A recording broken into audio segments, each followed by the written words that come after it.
Nous allons ouvrir la parole de Dieu ensemble et nous continuerons avec le sujet des dons spirituels et notamment la parole de connaissance. J'avais voulu aborder le dernier aspect dans le plan que je me suis fixé de la parole de connaissance et passer tout de suite au discernement des esprits, mais je ne me limiterai qu'à l'aspect portant sur la parole de connaissance et Dieu voulant, la prochaine fois, nous continuerons avec le don de discernement des esprits. Nous avions défini ce qu'est la parole de connaissance en faisant ressortir plusieurs points, notamment dans sa manifestation. La parole de connaissance met en lumière des situations cachées. Elle permet aux hommes de réaliser que Dieu connaît leur vie, Dieu nous connaît, qui que nous soyons, et elle nous permet aussi de mieux connaître la personne de Jésus. Et les dons de l'Esprit ont pour objet toujours de nous amener à Christ. C'est un principe qu'il nous faut retenir et sur lequel nous devons nous appuyer, aussi bien lorsque nous exerçons, nous envisageons l'exercice des dons spirituels, que lorsque nous pouvons en parler comme nous le faisons maintenant. La parole de connaissance dévoile aussi des situations qui peuvent être là comme des compromis au sein d'une assemblée, d'une église. Elle amène les hommes aussi à se laisser conduire par l'Esprit de Dieu. Dieu est capable de confirmer un appel. Il est capable de donner une direction précise par une manifestation de parole de connaissance. Et à ce sujet, nous avons retenu l'exemple du prophète Samuel, en présence de Saül, lorsque ce dernier a été appelé à régner sur Israël. Nous disions que au matin, prenant l'expression dans le sens de la jeunesse de Saül, le commencement de Saül avec Dieu, notamment dans l'appel qui lui était adressé. Donc, à ce moment précis, Saül était encore craintif parce qu'il ne se sentait pas à la hauteur. La tâche était lourde, les responsabilités étaient importantes et il fallait que Saül soit rassuré. Et Samuel, par une parole de connaissance, va donner des indications précises, des instructions précises à Saül que nous avons lues dans 1 Samuel, chapitre 10, à partir du verset 1er. Et nous avons noté notamment que Dieu qui connaît l'avenir est capable, là aussi, de donner des paroles. Il dit à Saül, lorsque tu m'auras quitté, tu rencontreras 2 hommes qui te demanderont comment tu vas, et ainsi de suite. Et il est dit qu'après que Saül eut quitté Samuel, tous ces signes qui avaient été là annoncés s'accomplirent. Et jusqu'à celui de la prophétie où Samuel a prophétisé, Saül et Samuel, je m'en mets les pinceaux, mais on fait la différence. Saül a prophétisé avec tous les prophètes qui étaient rassemblés, comme le prophète le lui avait dit, Samuel, cette fois-ci, avant. Et on relève tous ces signes s'accomplir. La parole de connaissance peut donner des indications qui nous serviront de signes, de repères, afin que notre assurance soit réellement confortée dans la personne du Seigneur. Et Dieu est celui qui connaît aussi et sont dans les dispositions de notre cœur. Nous parlions de Saül, qui était craintif, et en fait, Dieu lisait dans le cœur de cet homme, notamment qu'il avait besoin d'être rassuré. Et béni soit Dieu, parce qu'il est toujours dans nos cœurs. Il n'a pas changé.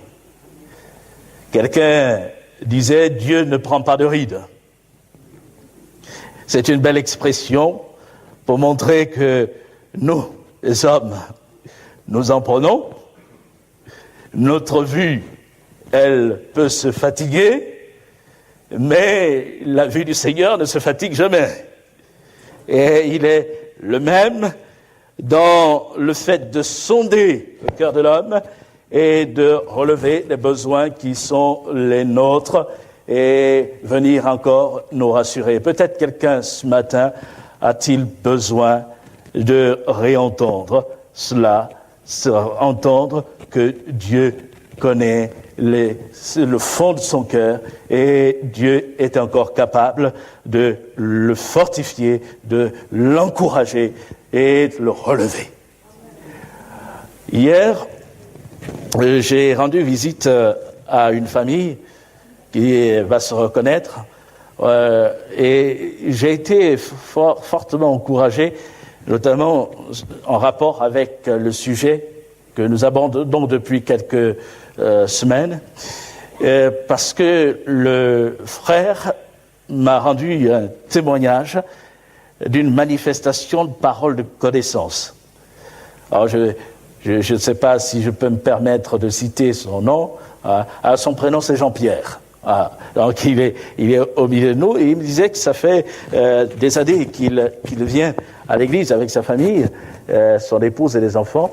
Et un jour, il a été profondément saisi par la présence de Dieu et il a vécu le miracle de la parole connaissance parce que le pasteur Joël Galis avait annoncé la parole de Dieu, il a lancé un appel demandant à ceux qui étaient dans des situations où ils avaient besoin de l'aide de Dieu, la prière, de venir devant et qu'il prierait pour eux. Et bon nombre de personnes se sont levées et lui, le frère, s'est levé parce qu'il avait là un grand besoin et le pasteur a prié pour lui et il a exactement dit ce dont le frère avait besoin, sans que ce dernier ne le lui dise avant la prière. Et notamment, le frère était dans une situation où il avait besoin de travail et c'était difficile dans le contexte. Et le pasteur a simplement prié, Seigneur, donne à ce frère le travail dont il a besoin. Gloire à Dieu. Le frère ne l'a pas dit. Alors, je me permets de le dire parce que j'ai posé la question au frère s'il avait rendu témoignage devant l'église. Il m'a dit non, j'ai jamais dit. J'ai dit, mais alors, il faut encourager les frères et sœurs et partager ces choses parce que on voit bien que le Seigneur agit, il est là, il est capable comme nous disions tout à l'heure, de sonder nos cœurs et de répondre à un besoin par un frère, par une sœur, par le pasteur et par en fait l'Église, au sein de l'Église.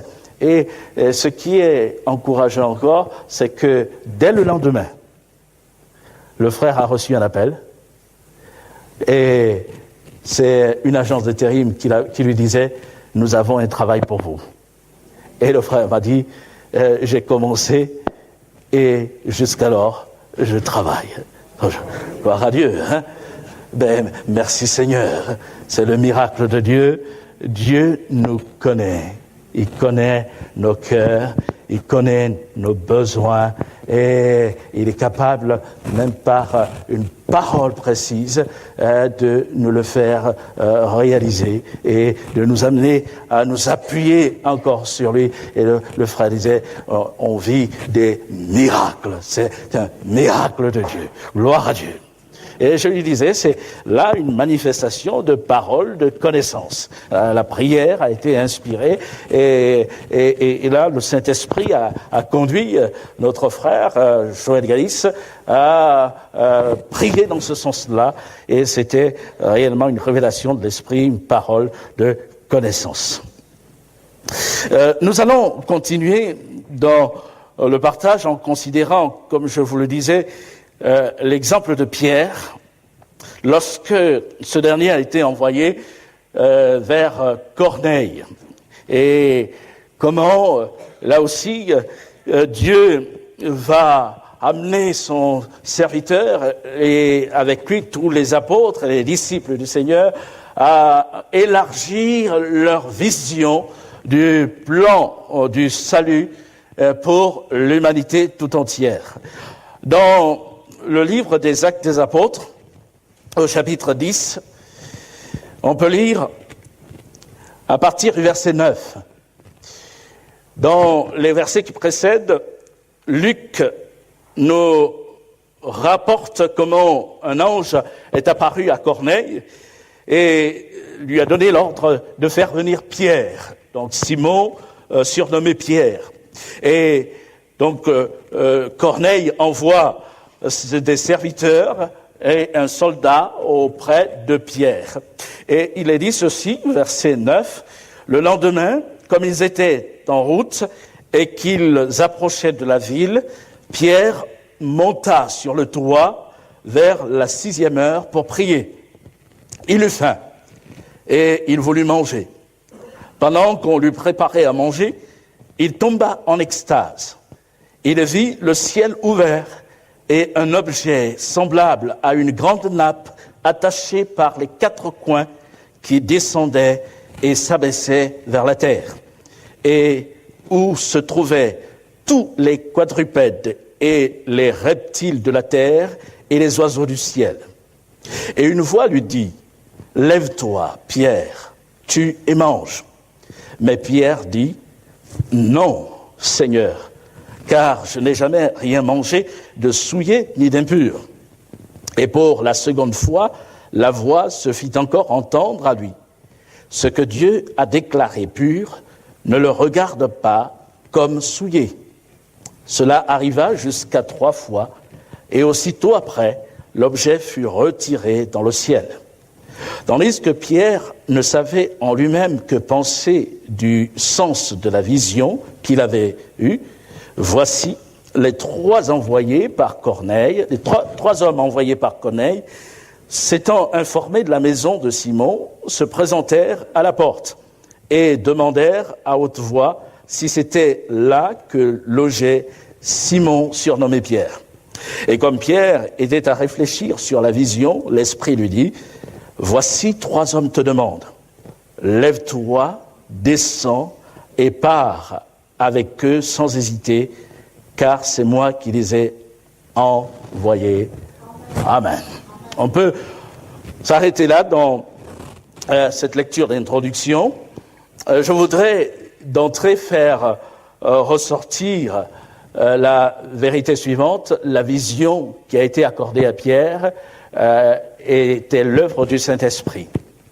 Et on pourrait même dire que ce que Corneille a vécu en ayant cette visite d'un ange était aussi là l'œuvre de l'Esprit, puisque l'Esprit Saint dit à Simon, « Voici 3 hommes te demandent, lève-toi, descends et pars avec eux sans hésiter, car c'est moi qui les ai envoyés. » C'est le Saint-Esprit qui parle. Et donc l'Esprit a organisé ce moment de rencontre, rendez-vous. Et alors que Pierre avait besoin de comprendre ce qui était en train de se passer, il va avoir un enseignement. Et je relève que l'enseignement porte sur la vision. Il est question d'une double vision.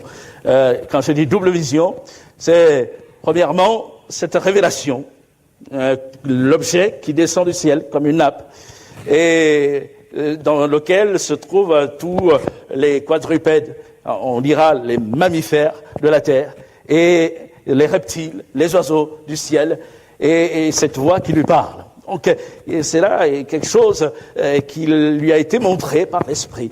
Et c'est une première vision. Mais on s'aperçoit que cette vision doit amener Pierre à reconsidérer les choses. C'est-à-dire que l'enseignement porte sur le regard de Pierre sur les autres peuples, les autres nations. Et le Saint-Esprit lui dira ce que Dieu a considéré, déclaré pur, ne le regarde pas comme impur. Et c'est là une première remarque que nous pouvons souligner, c'est que par une révélation, le Saint-Esprit est capable de nous enseigner, de nous parler. Et nous avons, là, comme Pierre, besoin encore d'être enseignés par le Seigneur. Et par une manifestation bien particulière, une vision, Pierre va devoir intégrer des choses qu'il n'a pas réalisées encore. Je relève que le Saint-Esprit va utiliser donc ce moyen pour amener Pierre à élargir sa vision. Bon, je me répète, mais on va voir plus précisément les détails de ce que l'Esprit veut communiquer à Pierre. Nous allons relire ensemble les versets 28, d'ailleurs que je n'ai pas lu tout à l'heure, et le verset 34 à 35. Il est dit ceci, c'est Pierre qui parle. « Vous savez, leur dit-il, qu'il est défendu à un juif de se lier avec un étranger ou d'entrer chez lui. » Et il ajoute, « Mais Dieu m'a appris à ne regarder aucun homme comme souillé et impur. » Plus loin, verset 34, il est dit, alors Pierre, ouvrant la bouche, dit, en vérité, je reconnais que Dieu ne fait point d'acception de personne, mais qu'en toute nation, celui qui le craint et qui pratique la justice lui est agréable. Dieu m'a appris à ne regarder aucun homme comme souillé et impur. Il s'agissait pour Pierre de proclamer l'Évangile aux païens. Or, ce fait même avait déjà été annoncé à Pierre et à tous les apôtres. Après la résurrection du Seigneur et avant que le Seigneur soit enlevé dans le ciel, et il a donné cet ordre, Matthieu chapitre 18, verset 19, « Allez et faites de toutes les nations des disciples, les baptisant au nom du Père, du Fils et du Saint-Esprit. » Il ajoutera « Et enseignez-leur à observer tout ce que je vous ai prescrit. » L'ordre avait été donné. Mais Pierre ne l'a pas tout à fait intégré. Et on va relever qu'il y a un décalage entre la vision du Maître, Jésus, qui veut que toutes les nations soient évangélisées et que de toutes les nations, il y ait des hommes et des femmes qui se lèvent pour le suivre et être ses disciples, et la réalité que vit Pierre. Donc un décalage. Pierre n'a pas encore intégré toute la dimension du salut que Dieu veut accorder à tous les hommes. Et pourtant, il a vécu la Pentecôte. Il a vécu la Pentecôte. Il a vu bien des choses se réaliser. Il a prêché le jour de la Pentecôte et des milliers de personnes se sont converties. et seulement il y a encore des choses qu'il n'a pas saisies. Et cela me fait dire que nous avons toujours besoin d'apprendre, je le disais tout à l'heure, besoin que notre regard puisse correspondre à celui du Maître, à celui du Seigneur. Et par l'action du Saint-Esprit, Dieu veut encore nous amener à franchir des étapes et il veut élargir cette vision. Mais je relève que si Pierre et les autres apôtres n'ont pas intégré ce fait, c'est parce qu'il y a eu tout un contexte. Et le contexte, c'est la réalité dans laquelle ils étaient immergés. Et permettez-moi de dire, le poids de la religion.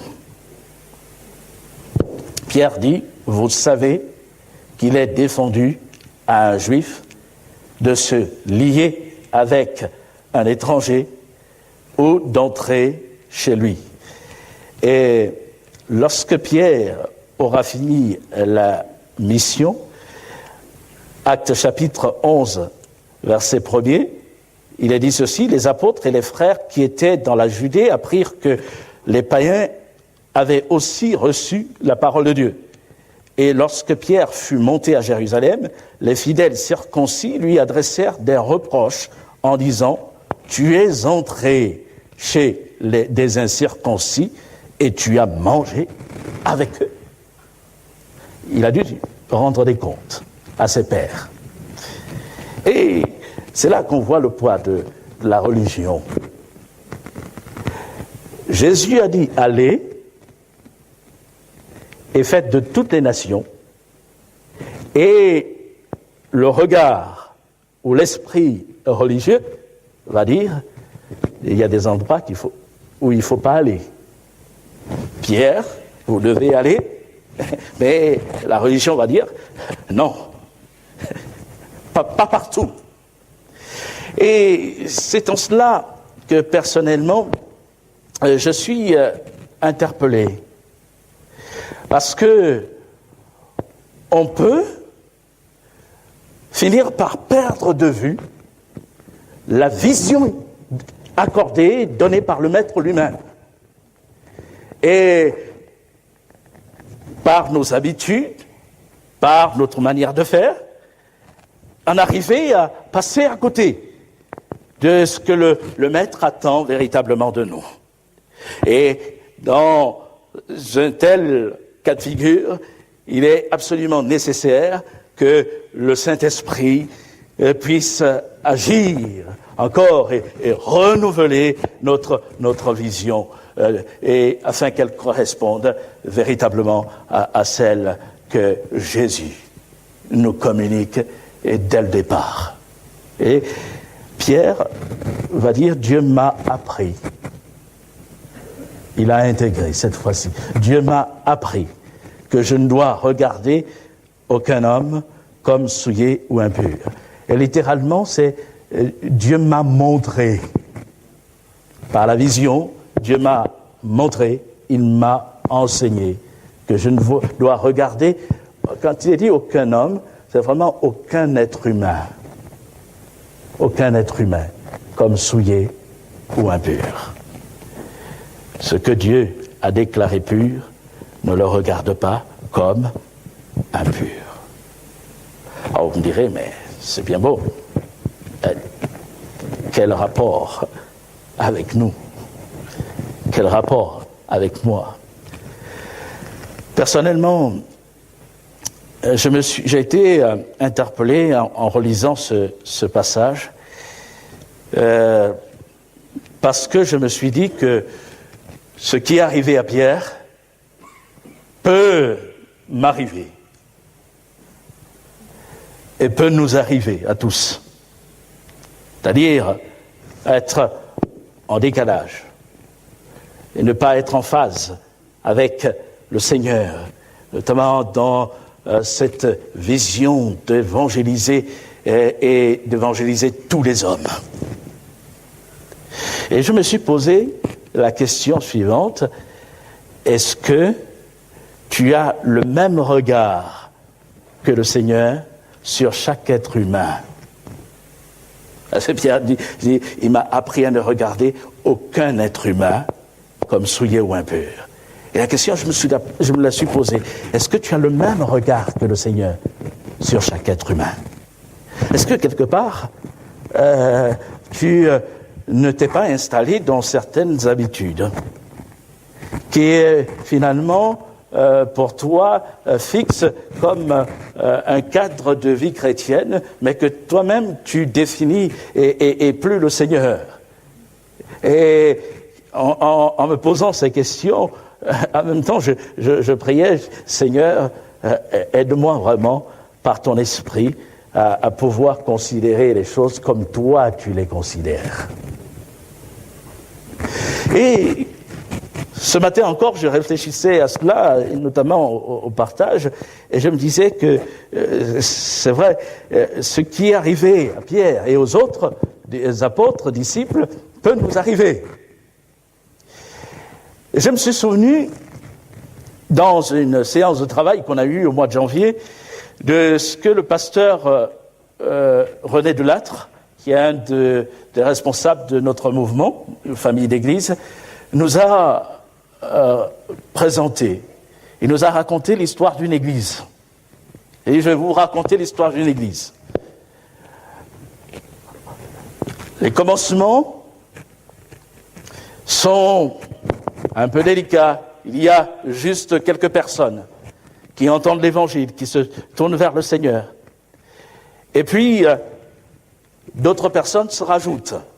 Il y a un petit noyau qui se forme de fidèles et de disciples du Seigneur. Et là commence vraiment une petite assemblée. Et puis, le Seigneur fait en sorte que des familles se rajoutent au groupe. Et tout le monde est content. Tout le monde est heureux. Parce que la vision est bien celle-là. L'évangile doit atteindre les hommes. On est là pour le salut des âmes. Et puis, d'autres personnes se rajoutent encore. Et l'assemblée se développe. Elle devient une église composée de plusieurs dizaines de personnes, voire de centaines de personnes. Et puis là, peu à peu, on commence à considérer des besoins tout autour. Problème de salle, de local qui se pose. Il faut chercher un local plus grand. Et puis après, il faut répondre à des besoins comme celui de la chaudière qui tombe en panne. On a été un petit peu concernés par ce besoin. Et puis en Assemblée Générale, on va débattre. On va débattre de tous ces besoins. Salle, chaudière et bien d'autres. Et à la fin, dans l'Assemblée Générale, on mettra quand même, peut-être en dernier point ou avant-dernier point de l'ordre du jour, on mettra le budget pour l'évangélisation. En fait, Eddie, cette Église qui a commencé en ayant la vision du salut des âmes, s'est peu à peu détournée de cette vision et l'a reléguée comme au second plan. Et il disait, mais en fait, la vision de l'Église doit être, premièrement, l'évangélisation et le salut des âmes. Quelle que soit la taille de l'Église. Et quand le frère a décrit les choses en présentant ce parcours, j'ai compris, évidemment, qu'il ne parlait pas d'une église dans une ville précise, donnée, mais il décrivait quelque part une réalité que nous vivons aujourd'hui et que l'Église, on va parler de la France, puisque nous sommes en France, que l'Église en France est en train de connaître. Et il montrait là qu'il y avait nécessité pour l'Église de reconsidérer sa position, en commençant par nous, et qui sommes conducteurs, reconsidérer notre position et notre vision même de l'œuvre du Maître. Et cela m'a frappé et j'ai retenu ce dé. Je me suis dit, je vais le partager avec les frères et sœurs à Dijon. Nous avons besoin que le Seigneur renouvelle notre vision. Et pour le cas de Pierre, ce renouvellement ne pouvait pas provenir d'un. Il fallait une intervention divine. Il fallait une action du Saint-Esprit. Il fallait une vision qui vienne d'en haut. Et cette vision d'en haut de la nappe l'a amené à apprendre et à considérer les choses comme le Maître lui-même les voit. Et nous aurons, frères et sœurs, besoin de cette vision d'en haut, cette vision de l'Esprit. Et puissions-nous être à l'écoute du Saint-Esprit par ce qu'il est en train de faire, comme nous le disons, et restons dans le cadre des dons spirituels, notamment par des paroles de connaissance, par des révélations, des visions, le Seigneur parle encore. Et nous voulons être à même d'écouter et d'intégrer la leçon que le Seigneur veut nous communiquer. Et si j'avais quelque chose à laisser sur notre cœur, c'est bien cela. Ne perdons pas la vision du Maître.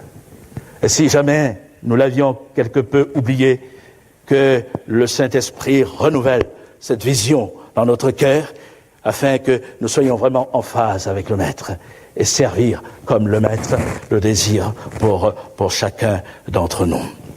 Que le Seigneur nous apprenne. Pierre dira, le Seigneur m'a appris.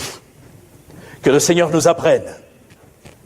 Qu'il nous apprenne à parler à des gens que nous n'aurions pas abordés, auxquels nous n'aurions pas adressé la parole par nous-mêmes.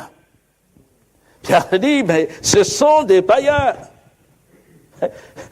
Moi, juif, je ne dois pas y aller, il ne m'est pas permis d'y aller. Mais toutes ces barrières, le Seigneur les fait voler en éclats.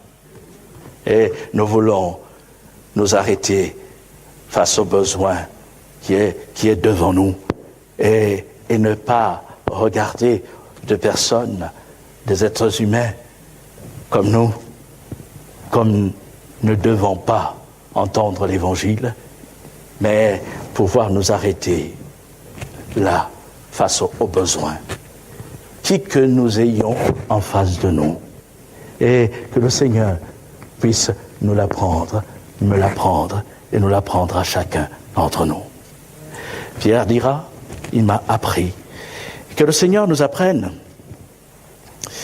à aller où nous ne serions pas allés de nous-mêmes.